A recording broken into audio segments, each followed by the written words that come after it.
you're actually serving up some pork belly right now. We are. We're going to make a really neat pork belly appetizer that we serve here at Q39. And so why is this different? I'll let you get cutting already. You bet. What we do is we take this pork belly and we go ahead and smoke it. It takes about 8 hours. So we'll let it smoke all the way through. Once it gets to about 190 degrees, you're ready to go. Then what we do is we cool it down. We're going to go ahead and slice it. And we're going to do a 5-ounce portion for an appetizer. You come across like this. All right, so we're going to take this pork belly, bring it over here. Okay, we're going to put a little salt, pepper on it. I always hear from chefs the only kind of seasoning you need for really good meat is salt and pepper. You know what? That holds true in a lot of items. So what we're doing right now, which is really neat, is we've already smoked the pork belly. We cooled it down. Now we cut it. Now we're putting on an oak grill, so we're getting those char marks on it. So all of a sudden it's going to embark more flavor, and we're using oak, so it's going to be delicious. All right, so we got a pork belly ready to go. We're just going to put a light coat of classic barbecue sauce on it. And how would you describe your barbecue sauce? You know, it's sweet, fruit, and spice. So it has 3 different layers of flavor. I mean, the goal with food is if you can layer the flavors and you take a bite and you want to take another one, then you're successful. That's always good. Just keep it going. It's always good. So we're going to go ahead and put that right here. Cut that. This is a white bean casserole we make in-house. Okay. We start off with white beans, soak them, cook them, and we put bacon, tomatoes, thyme, and we cook that up, and it's a perfect dish that's very different. Then the last thing we're gonna do is put a little onion straw. So we make these in-house. And when you were slicing this up, it did look a little bit like bacon. You know what? Pork belly is the same thing as bacon, but we just don't brine it, we cook it in the smoker. It's amazing, and you really can taste all those different flavors. How do you infuse that barbecue flavor? You know what? We took salmon and we made it a barbecue salmon using that oak grill that we have, and then we put it on top of a really cool coleslaw, which is our jalapeno cilantro slaw made with a lime vinaigrette, which works fantastic. And what a great option to have if you don't want to come in and have brisket. That's not the only type of coleslaw you guys have. No, we've got 4 different coleslaws. We have a jalapeno pickle slaw that we put on our burn-in burger. We have a southern coleslaw that's a little sweeter. It has apple cider vinegar, sugar, a little oil in it. We also have the Southwest coleslaw.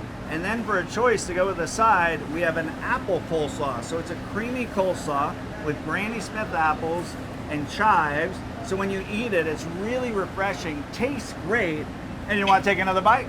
So Rob, now that we know how creative you are in the kitchen, let's get to grilling that salmon. You bet. Okay, so we're gonna take this beautiful 7-8 ounce salmon, a little salt, pepper,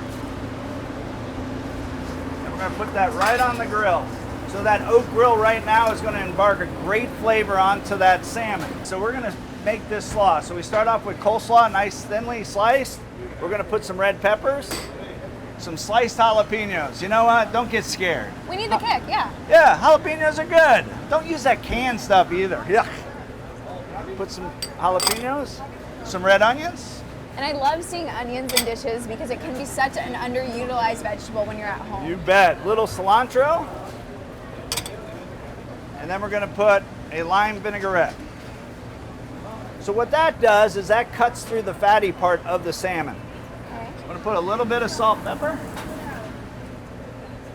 The one thing we do is we make it last second so it keeps it nice and crisp. Okay. Let's go ahead and assemble it. So we're gonna take that beautiful coleslaw. Okay. I'm gonna put that right here on the plate. Then we're gonna take that grilled salmon. We finish that off and just put a touch of classic barbecue sauce on it. So we gotta take a bite of perfection here. Get a little bit of the slaw in with the salmon.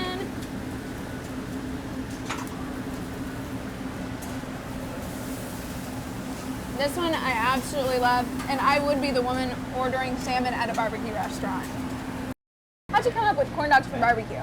You know, I love researching all over different cities. So one of the things that I saw that was a trend, both in magazines, TV shows, and then going out there, is everybody was taking products and they were frying it. Whether it was in a tempura batter or all these different really cool things, even Oreo cookies. So I said, if you can fry an Oreo cookie, I bet you I could come up with something with barbecue and make a really cool appetizer. So what we did is we came up with sausage and pork belly corn dogs for Q39. Okay, so we're taking Carnival Eats to the next level, and of course, continuing that innovation. I gotta see you in action, how you make this. You bet. So let's talk about it real quick. I've got homemade sausage we make here in the store. It's made with Chipotle. And what we do is we make like meatballs out of it and then we smoke it. And then we also take that pork belly that we just talked about and we're gonna dip that into our corn dog batter. And then we'll finish it off. All right, so we're gonna start off with our sausage. And all we're gonna do is we're gonna dip it right into the batter. Shake it loose a little bit. I lived on the East Coast. In the East Coast, everybody ate sausage corn dogs. Really? So I figured this would work. Okay, you're bringing a taste of home back here to Kansas City, and when I'm looking at this, it's just hilarious. It looks like a meat lollipop. Yeah, it does. Isn't that cool?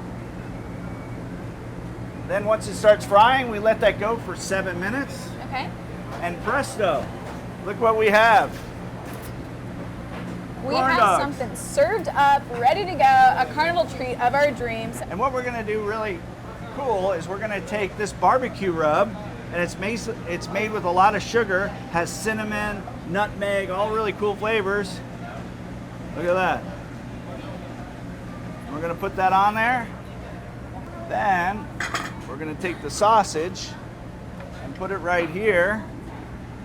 And we serve 2 sauces with it. Maple syrup, which goes great with the pork belly, and we got our classic barbecue sauce that goes great with the sausage. Now, just a little note on the side.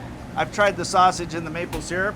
You kind of think you're having breakfast, but another level up with a little spice. Well, I think it's breakfast time, so we should definitely give this a try. Let's do it. I'm always amazed at how chefs will sometimes use sugar in meat or in sauces that you wouldn't normally think of, but it really does give it a different flavor. It does. When you think pork goes well with sweeter things, maple syrup on pork.